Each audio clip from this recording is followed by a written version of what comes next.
Guess what? Guess what? Guess what? Guess what? Guess what happened yesterday? And I've already done this, and I left Tigger in the middle of the screen, so you couldn't see the chessboard. But that's not what I want you to guess. You need to guess what I'm going to tell you next. Or chess what? Hope I got all set up still. I might have to take a wee peek. No, I don't. I don't want to do that because then I'm going to tell you what is the story. I haven't actually done it yet.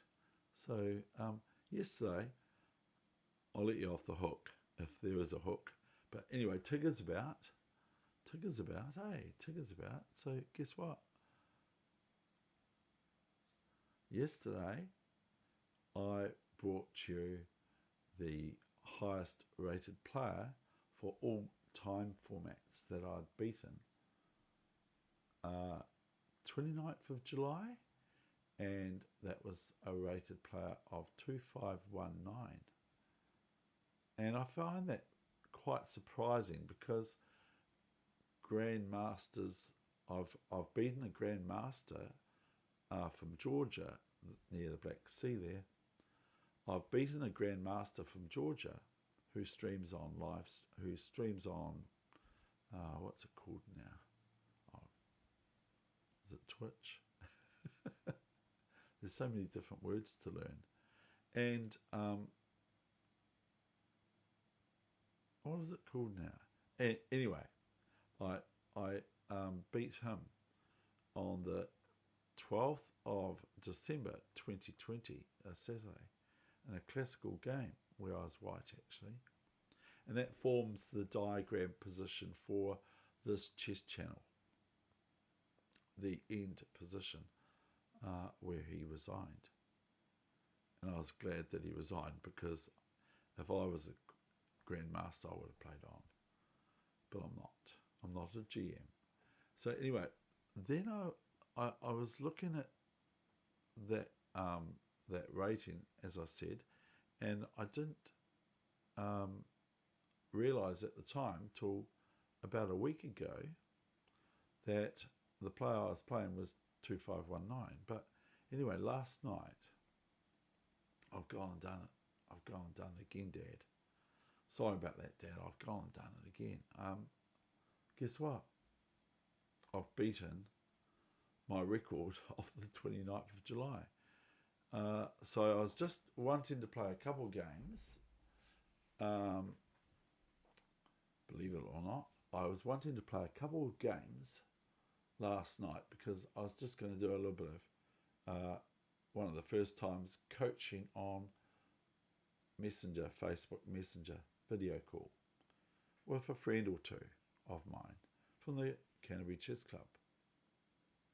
And so when I actually went to play some games, I first lost, I think I lost the first game or so. And then I probably played 4 games or so. But the 4th game was on at 6:59 p.m. last night. So I'm going to make sure that Tigger is not about anymore, because otherwise he gets in the way of the chessboard, although he doesn't mind, does he?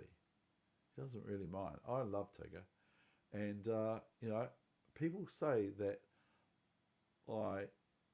they can relate me to Tigger. I'm a bit like Tigger. I like to bounce around a bit, but I need a little bit of, hey, David, the Dutch word for this is rustig. Rustig. It sounds Russian, doesn't it? It's a really good word, and I've been speaking to my Dutch friends about that word, rustig. Kalmetjes naan, which is just calm down a little bit, David.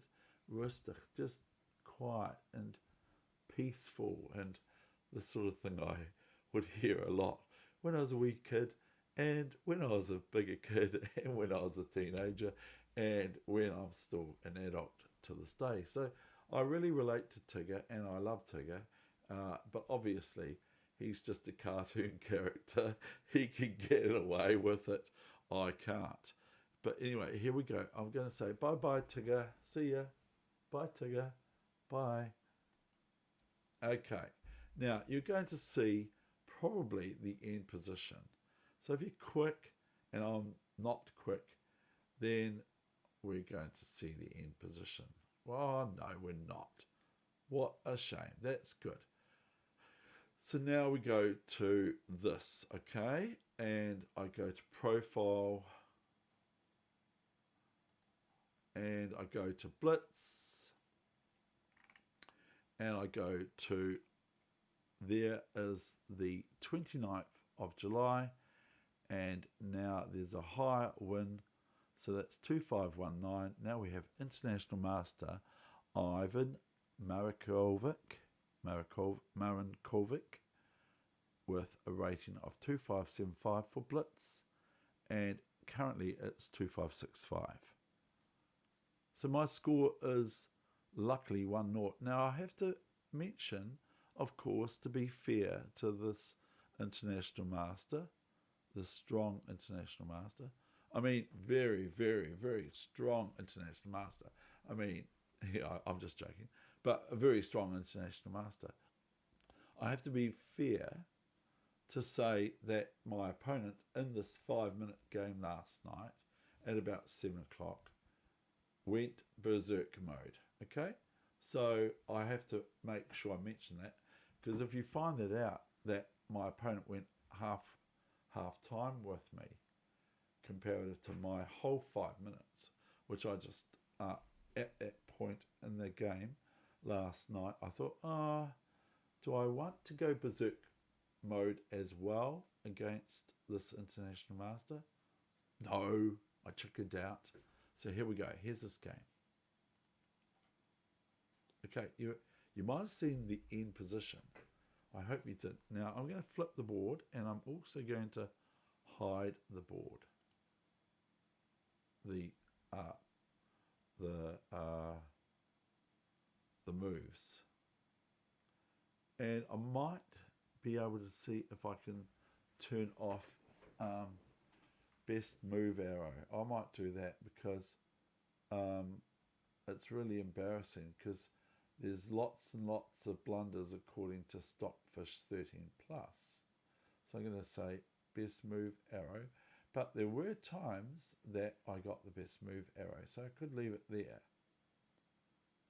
But anyway, here we go. I'm going to turn that off. Now go to the board, and here we go. Let's go. That's not going to work, see? I don't know why. Please don't. I have to go out again. Okay, I'm going to have to go out, and I'm going to have to go to the... Why am I not getting this moving properly? What is going on here?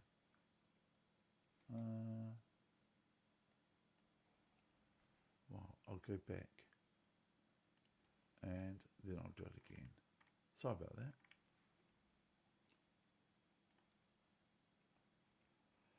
So I will flip the board for sure, but then I'm going to move. Okay, so I'm not going to be too long, but here already I get a dubious, and Tarash is the correct way, C5 here. According to Stockfish 13, it believes that's the best move for black here is C5. Watch that, see, I've gone down a wee bit, haven't I? My score has gone down a wee bit. If you see the wee bar graph there, if I play C5, but if I go F5, it goes down a little bit. David's move is no good.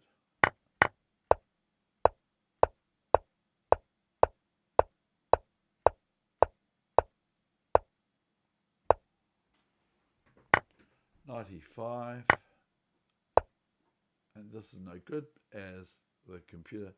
It's really bad, isn't it? Chess is really bad, especially when we look at the computer, how we play. It's often the case that someone will go away from their match game at the club, the chess club. They'll go, I played a brilliant game. And I've had this happen before too, for myself, believe it or not.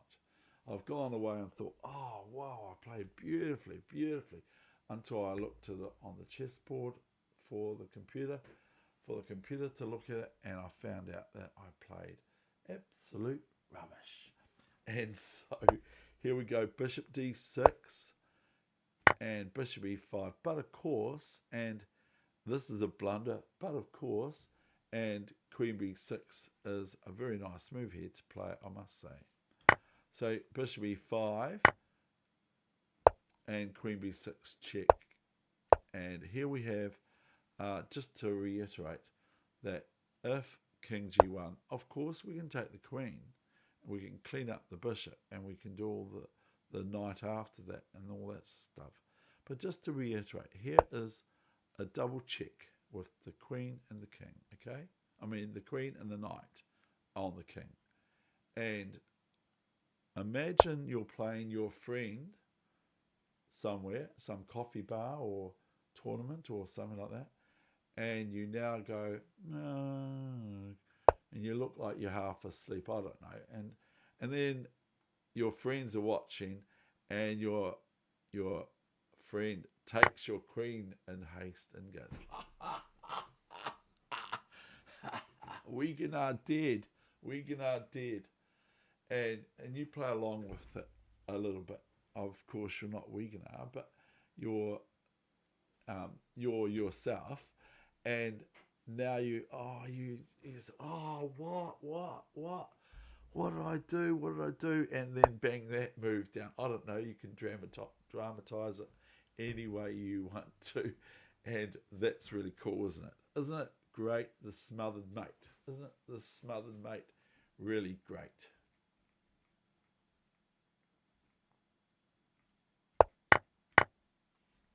So here's queen g1 is, so white has lost an exchange. Does that mean that white should lose this game? Probably not. c4, a blunder again. Queen e3, I'm not getting a blunder for that.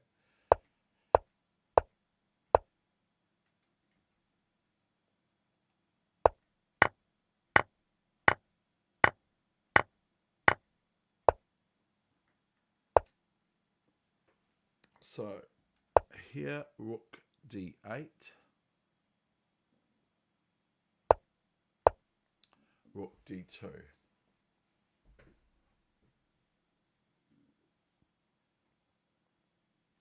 Now b3, and they reckon I should play rook a2, the computer, but I played king f8. And I can't see the score. I have to remember what I played. And here comes rook e3. Rook a2. I've got to keep up with the pawn captures here. And h4. See, these are actually, these three pawns are actually majority against these two here, minority. But black has a pin on this bishop here, and at the moment the pawn's protecting it, but also so the pawn's protecting the bishop, so it's pretty safe. But soon white moves their f pawn to f4 or so it becomes a weakness. And notice this, okay? Now, this is what Nimzowitsch or other great players would say. Aaron Nimzowitsch would say that this is the absolute simp for the rook, okay? And we'll take the arrows off. So this is termed as the absolute simp. Why is it called the absolute seventh rank in this case for black's rook on a2 or wherever, b2, d2, f2? It's called the absolute seventh rank because there are no pawns on the second rank or the seventh rank for black. There are no pawns on white's second rank, even though I have, surprisingly enough, got 2 and 4 pawns on the second rank still. Well behaved, Dave. I don't know, can't understand it. It's sort of odd that I have actually still got 4 pawns at home that haven't moved from their respective starting squares. So here's so that's this is the 7th rank absolute. So white cannot hide behind a pawn to get out of the check from the rook, sort of thing. So here's a5. I'm not sure why I played that. And here's g4, king e7, f4. Now, where's my best move? And why is it my best move? So there's only one move here to play, really, short of taking the bishop on e4 with my rook.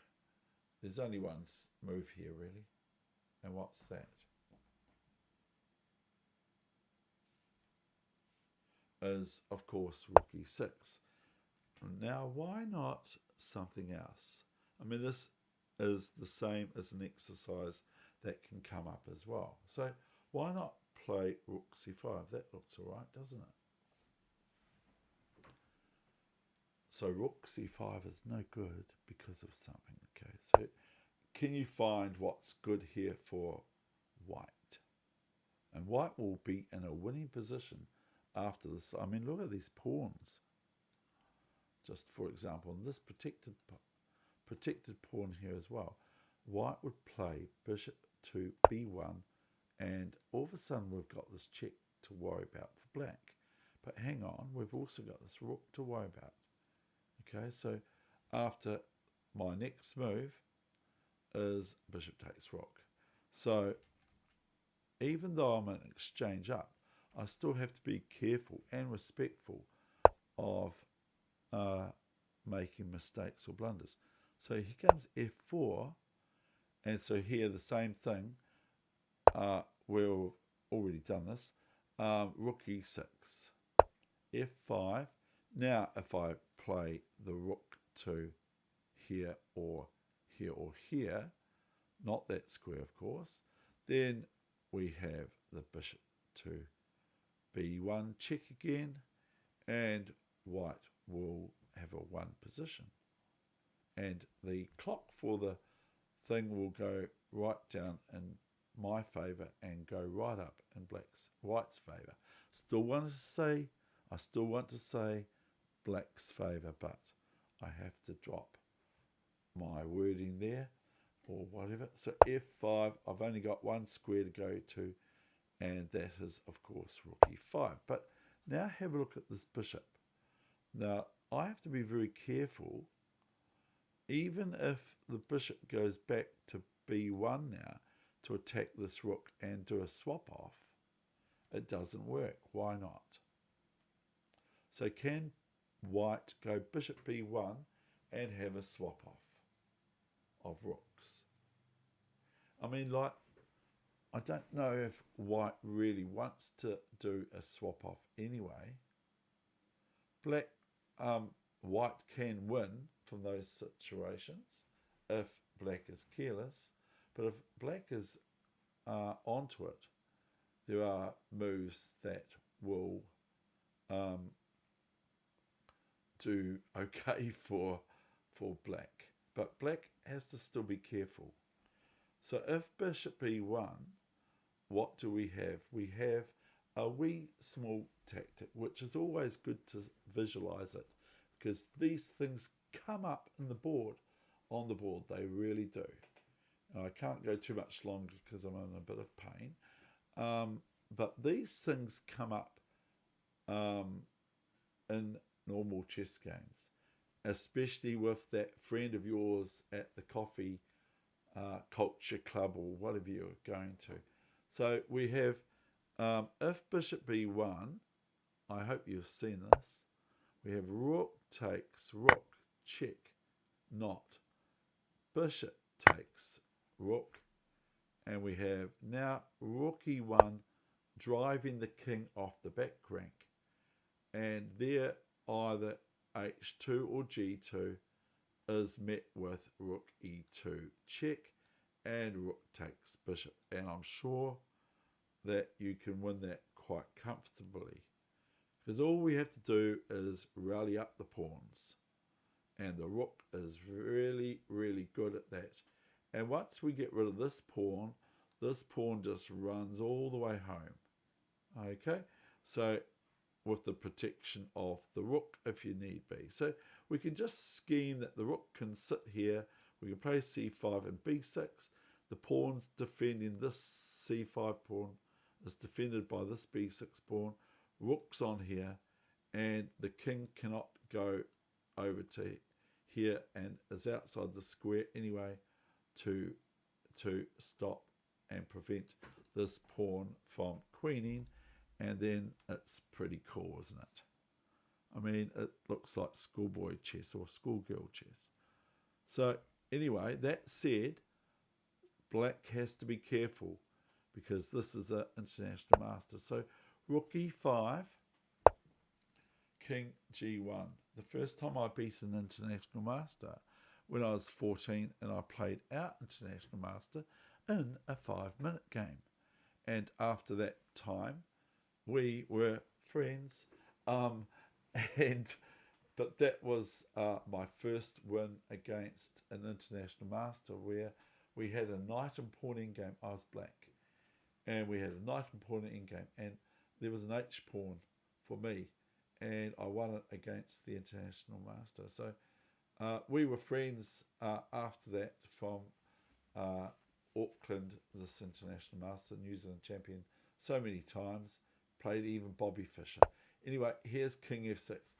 Why did I play that? It looks like I'm purposely asking white to play g5, king e7, not king f7. Why not?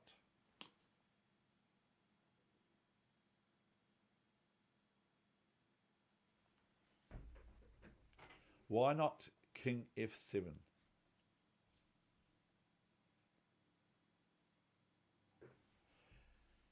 As if king f7, okay, then we have this wee check, and all of a sudden I probably have to play this because my rook is attacked, and also my king is in check. So if I take this way, well, this might be okay. This will probably be the way to go. And there, it's maybe a draw, but the way I'm playing, my opponent, the international master, will probably go for the win with these pawns here, at least. The only thing I've got is the A pawn. So I've got to be careful not to be careless. So be careful, not careless. So king e7. Now comes h5, and so black can win this position. How does black win this position? And it's something to do with the absolute 7th rank that I spoke about before. And it's also watching out for bishop checks or something else.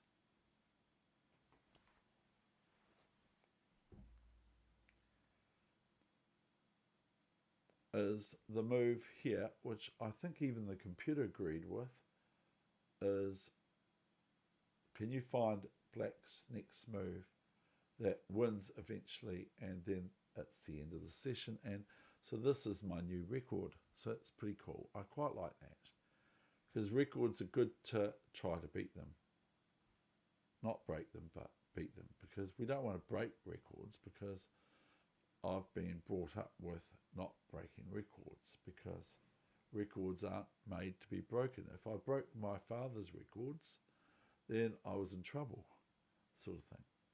So here I played the following moves. So if you want to look at it a little bit longer, you obviously can pause it or whatever, or you can just set the position up. So what's the winning move? Even stockfish agrees with this move is rook d2. And here, black is threatening just rook d4 and piling up on that bishop. And as I've mentioned before, because the king is on the back rank and cannot support the rook on e1, if it goes to e1, the king can't be there in time to move the bishop back, or so, somewhere safe, find a safe place, like Jim Carrey. The rook cannot move back and king look after the rook to be able to move the bishop out of the pin. So white's just one move behind being able to accomplish that. And that's just the word I came up with because I'm just doing this all ad hoc. So here's king f1, but this will not do because rook d4 is very good for black. But hang on, you may be best not to adjust your sets yet because there are still some tricks left in this chess position for white to get out of this predicament that they're in against Wegener.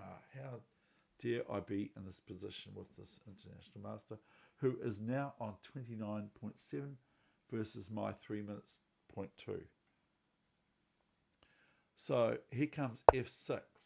So what do I do about f6? Do I just clunk, clunk, clunk because it's check? I can't take the bishop because it's check.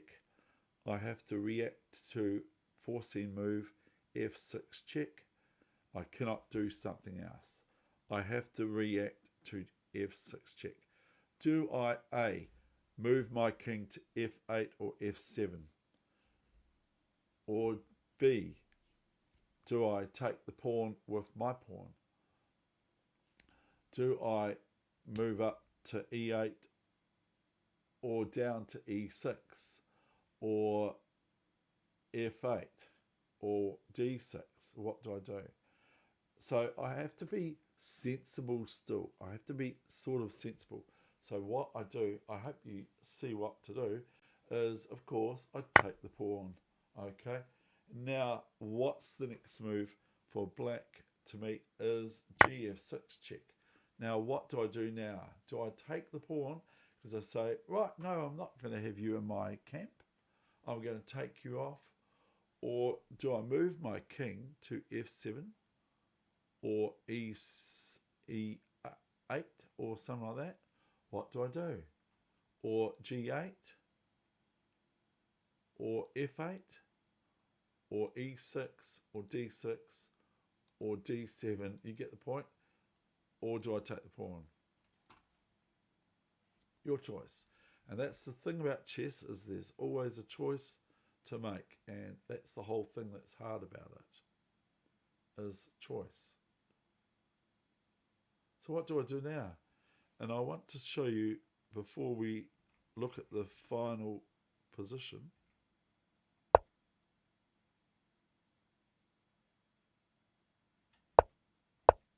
f6. Say I go king f8 here, okay? Can be a bit naughty. This is a wee resource for white to do okay out of this position. All of a sudden, I have to go back to defend the square from rook f8, checkmate. Okay, so that's just a wee fairy tale Tigger story. So rook d4, and don't I love Tigger? I just love Tigger. So f6, g f6 I played. G f6, check. Your move to win this game for black. So what's the winning move?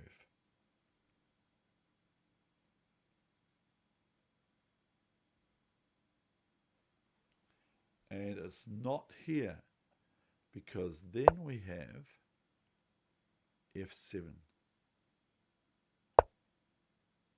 Do we have f7? Probably do. And yeah, I don't know actually.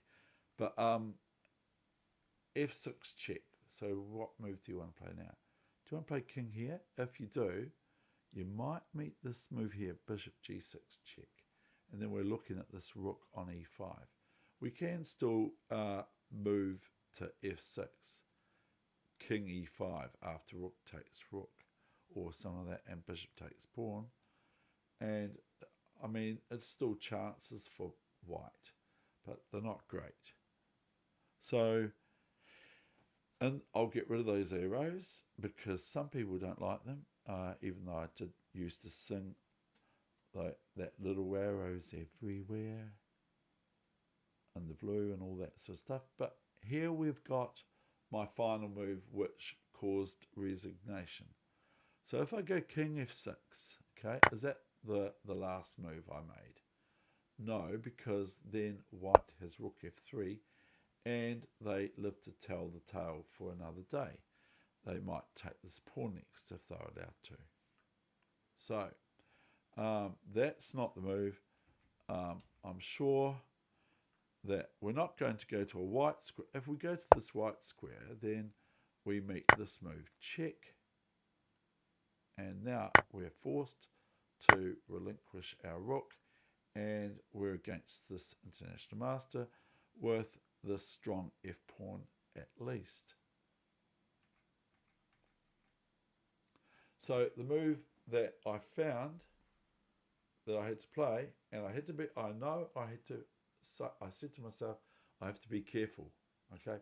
The move I found was the following, and this caused resignation, and also the end of the session, king f8. And that was the end of the game, and my opponent resigned. And so I thank you for watching, and I thank my belief in what I believe in. So I thanked him as well. Thank you. All the best with your chess, no matter where it's at. I hope you enjoyed this session. Bye for now.